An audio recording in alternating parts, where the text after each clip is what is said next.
শ্ৰদ্ধাৰ দৰ্শকসকল, এগৰাকী শিল্পী অভিনেতা, তেখেত হৈছে অসমৰ এগৰাকী বলিষ্ঠ আৰু খুব জনপ্ৰিয় অভিনেতা। তেখেত হৈছে প্ৰসেনজিৎ বৰা ডাঙৰীয়া। তেখেত জীয়াগুৰিৰ বুকুত আহি পাইছে দুটি নিশাৰ বাবে ৰাজমুকুট থিয়েটাৰত তেখেতে অভিনয় কৰি আছে।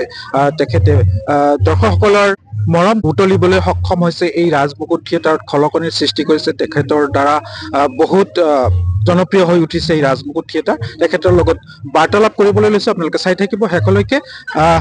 আৰম্ভ কৰো এতিয়া, তেখেতৰ লগত কথা পাতিম, বাৰ্তালাপ আৰম্ভ কৰিম। মই প্ৰথমতে আপোনাক স্বাগতম জনাইছো আৰু নৱবৰ্ষৰ শুভেচ্ছা যাচিছো। ধন্যবাদ। মোৰ ফালৰ পৰা এবি লাইভ 24 সমূহ দৰ্শকলৈ নৱবৰ্ষৰ বহুত বহুত শুভেচ্ছা আৰু অভিনন্দন জ্ঞাপন কৰিছো, আৰু আগন্তুক ভোগালী বিহুৰ অভিনন্দন জ্ঞাপন কৰিছো। আৰু আমাৰ এবি লাইভ 24 ফালৰ পৰা আপোনাক স্বাগতম জনাইছো, আৰু জীয়াগুৰিৰ ফালৰ পৰাও জীয়াগুৰিৰ হৈ স্বাগতম জনাইছো। বিশেষকৈ আপুনি এই জীয়াগুৰিত আহি আপোনাৰ অনুভৱ কেনেকুৱা?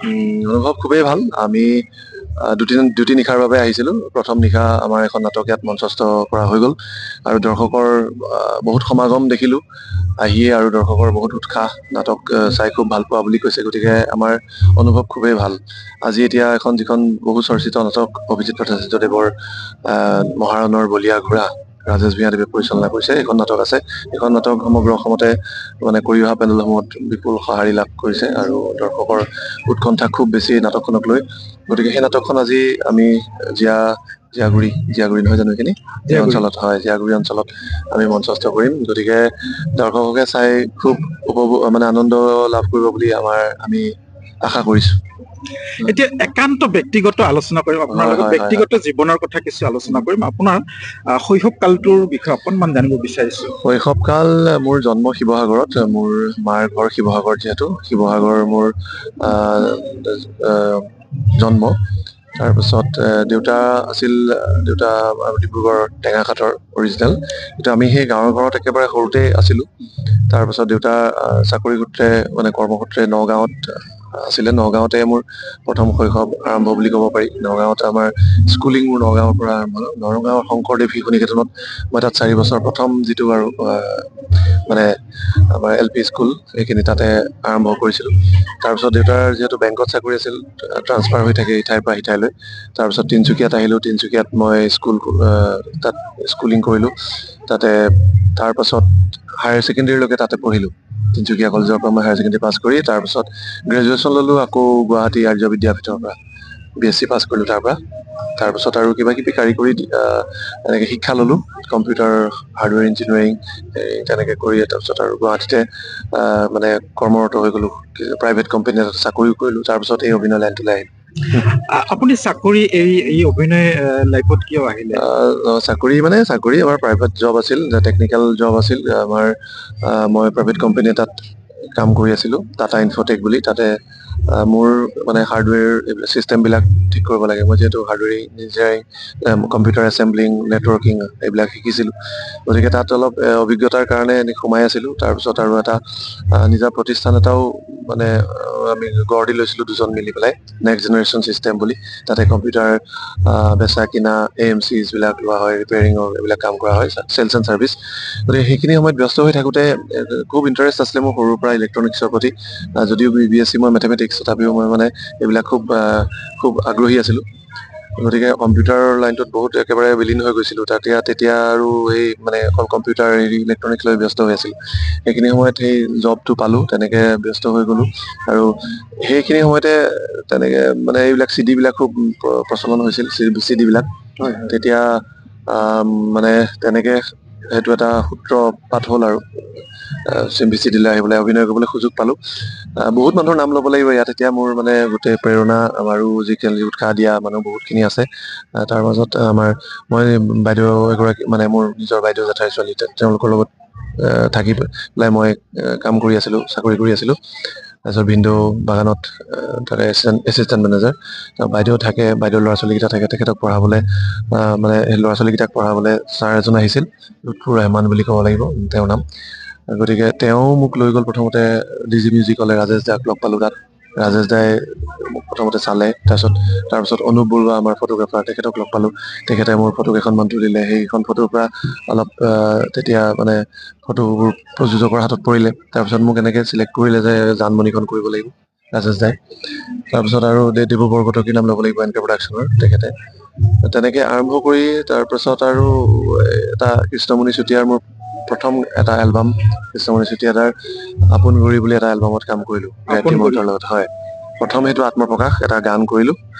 গানৰ পাছত তাৰপিছত লাহেকে VCD কৰিলো। তাৰপিছত লাহে লাহে চাকৰি ছুটি লৈ কৰিছিলো, কিন্তু দৰ্শকে আকৌ বিচাৰিলে যে আকৌ কৰিব লাগে। মোৰো হেঁপাহটো আছিল আগৰ পৰা, গতিকে মই সেইটো অলপ কাটি কৰি মানে চাকৰিটো কাটি কৰি ইয়াত লাগি গলো অভিনয়ত।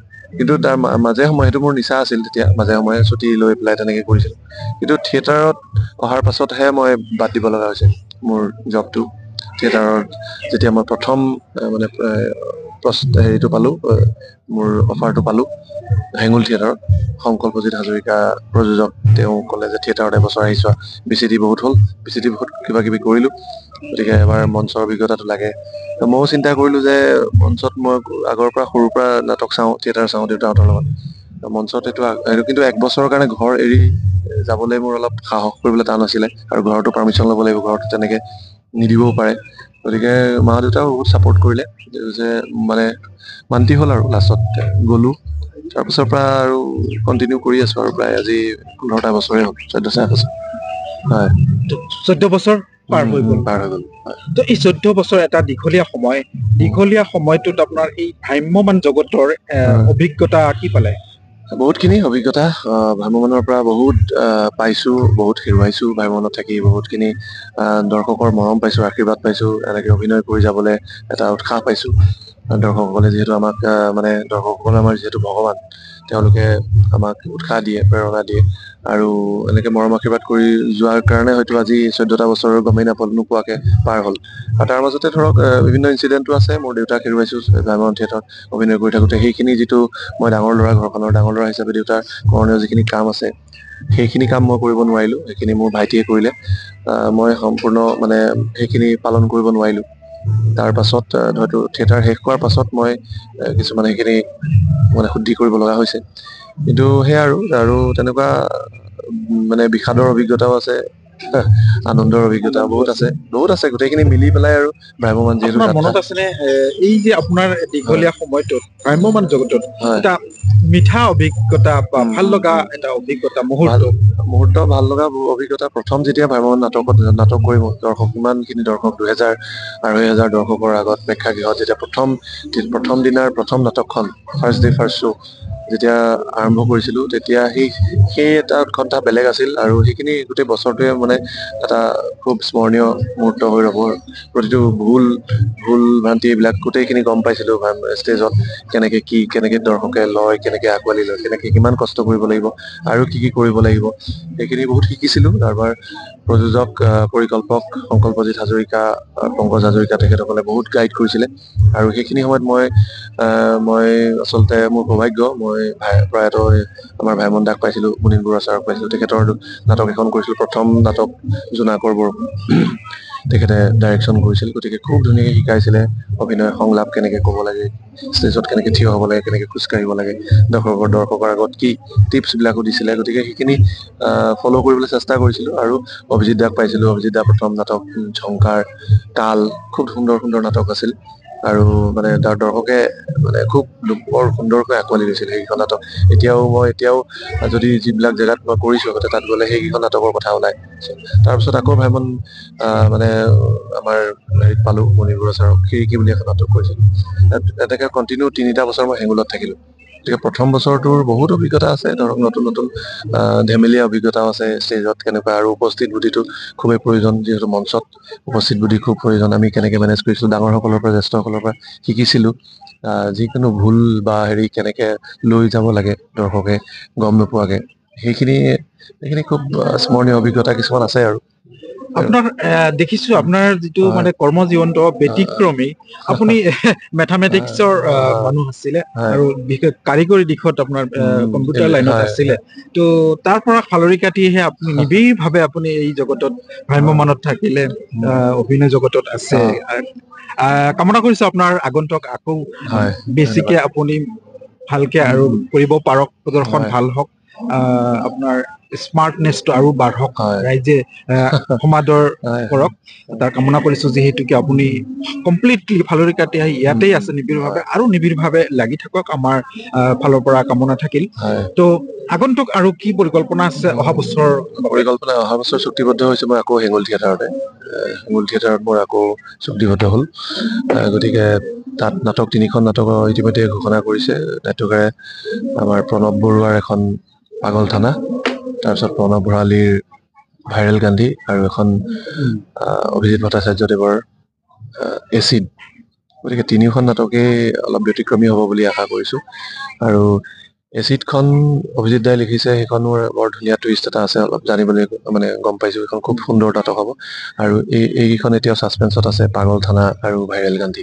নামকেইটা ইতিমধ্যে জনপ্ৰিয় হৈছে, মানুহৰ মুখে মুখে আহিছে, মোক সুধিছে কেনেকুৱা হ'ব, কি কথা, কিন্তু এতিয়াও মই ক'ব পৰা হোৱা নাই। কিন্তু খুব সুন্দৰ নাটক হ'ব 3খন নাটক। এই ৰাজমুকুটৰ পৰা ৰিলিজ হোৱাৰ লগে লগে আপুনি নিশ্চয় আকৌ কি আখৰাত লাগি যাব? ৰাজমুকুটৰ পৰা ৰিলিজ আমি বহাগ বিহুৰ উৰুকাৰ আগত আমাৰ শেষ কৰে থিয়েটাৰ বিলাক। তাৰপিছত আকৌ 2-2.5 মাহ আমি মাজত পাওঁ। সেইখিনি সময়ত নিজৰ ব্যক্তিগত কিছুমান কাম থাকে, ক'ৰবাত ফুৰিবলৈ যোৱা, হেৰি কৰিবলৈ যোৱা, আৰু পৰিয়ালক সময় দিয়া, এইখিনি কাম থাকে। তাৰ মাজতে 2-এটা কাম, কিবা কিবি এনেকে কেমেৰাৰ কামো থাকে, তেনেকে কৰি পেলাই তাৰপিছত আকৌ জুলাই মানৰ পৰা আমি আকৌ ব্যস্ত হৈ যাওঁ আখৰাত।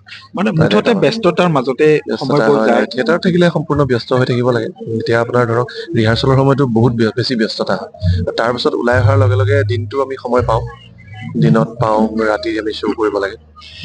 সাধাৰণ মানুহ বিলাকে ভাবে ইমানবোৰ বস্তু, ইমানবোৰ কথা মুখস্থ কৰে, এইটো আচলতে মুখস্থই হয় নে?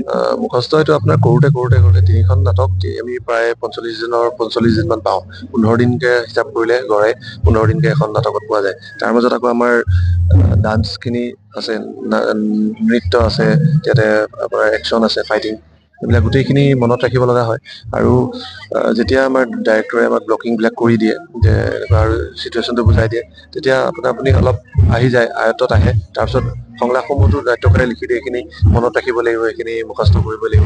মুখস্থ কৰি নিজস্ব শৈলীত কেনেকে প্ৰকাশ ভংগী মাৰে, তেনেকে দেখুওৱা, মানে দৰ্শকৰ আগত প্ৰকাশ কৰি দেখুওৱা, আৰু সেই চেষ্টাটো চলিয়ে থাকে প্ৰতিটো পেণ্ডেলতে। যিহেতু দৰ্শকসকল প্ৰতিটো পেণ্ডেলতে নতুন দৰ্শকক আমি সন্মুখীন হওঁ, গতিকে আমাৰ চেষ্টা থাকে যে আমি এই অঞ্চলৰ দৰ্শকখিনিক আমি কেনেকে আকৃষ্ট কৰিব পাৰো, মানে সেইটোৱে চেষ্টা চলি থাকে আৰু অভিনয়ত। বৰ্তমান আপোনাৰ বাসস্থান ক'ত আছে? বৰ্তমান বাসস্থান মই এতিয়া গুৱাহাটী বেলতলাত থাকো। আৰু এতিয়া মই পাৰ্মানেণ্ট বুলি ক'বলৈ গ'লে পাঞ্জাবাৰী ঘৰ এটা লৈছো, সেইটো আণ্ডাৰ কনষ্ট্ৰাকচন চলি আছে। তাত হয়তো অহা বছৰৰ পৰা আৰু তাত থাকিম, পাঞ্জাবাৰী কলাক্ষেত্ৰৰ সন্মুখত। এনেই মোৰ স্থায়ী বাসস্থান মোৰ অৰিজিনেল তিনচুকীয়া বৰদলৈ নগৰ ঘৰ।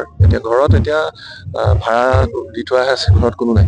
মা আমাৰ লগতে আছে, মোৰ পৰিবাৰ আছে গুৱাহাটীত, আৰু পৰিবাৰ মোৰ লগত 3 বছৰ একেলগে থাকিলে থিয়েটাৰত। এইবছৰ নাই, চিৰিয়েল কৰি আছে।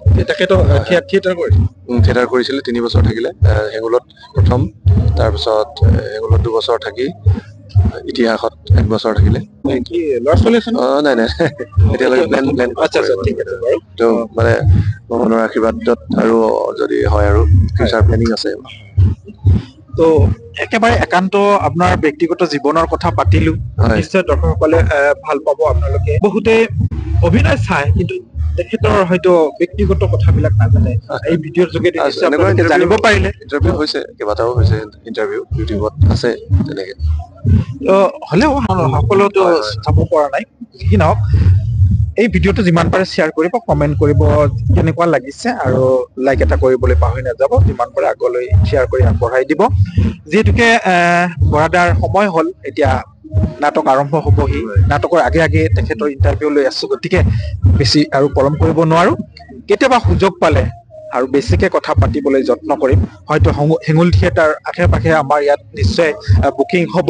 মই চেষ্টা কৰিম অহা বছৰলৈ যাতে বৰাদাৰ আকৌ ইণ্টাৰভিউ ল'ব পাৰো। তো আপুনি অকণমান সময় দিয়াৰ বাবে আপোনাক অশেষ ধন্যবাদ জনাইছো। আৰু বিশেষকৈ আপোনাৰ লগত কথা পাতি, যোৱাকালিও লগ পাই মানে থুলমূলকে খুব খৰতকীয়াকৈ ক'ব লগা হয়, কাৰণ মানে আমাৰ সময়ো কম থাকে। এতিয়া বেলটো মৰাৰ লগে, লাষ্ট বেল দিয়াৰ লগে লগে আমি ৰেডি হ'ব লাগিব, ওলাব লাগিব। গতিকে এনেকে বহুতখিনি ক'বলগীয়া কথা থাকে ভিতৰত, কিন্তু কথা পাতি থাকিলে ওলাই থাকে। থুলমূলকে কি ক'লো আৰু দৰ্শকে চাই কিবা থাকিলে দৰ্শকে আঙুলিয়াই দিম অহা বছৰলৈ যদি ভাগ্যত থাকে ভালকে আকৌ সেইবিলাক কথা তেখেতৰ পৰা জানিবলৈ চেষ্টা কৰিম তো এতিয়া এইখিনিতে হয় সামৰো নেকি হয় নিশ্চয় নিশ্চয় মোৰ ওলাব লাগে মই মানে কিতাপটো ল'ব লাগিব এতিয়া হয় প্ৰথম চিন আছে মহাৰণৰ বলীয়া ঘোঁৰা এখন নাটক দৰ্শকে খুব ভাল পাইছে আশা কৰো ইয়াতো ভাল পাব চেষ্টা কৰিম অভিনয়টো মানে কৰি দেখুৱাবলৈ ভালকে গতিকে সকলোকে মোৰ ফালৰ পৰা কৃতজ্ঞতা জনাইছো চাই থাকিব আপোনাৰ চেনেলটো চাই থাকিব নহয় জানো হয় আৰু আমাকো মৰম আশীৰ্বাদ কৰি যাব এইবিলাক যাতে হয় ভৱিষ্যতে আৰু ভাল ভাল অভিনয় চৰিত্ৰত অভিনয় কৰি দেখুৱাব পাৰো ধন্যবাদ ধন্যবাদ জয় আই অসম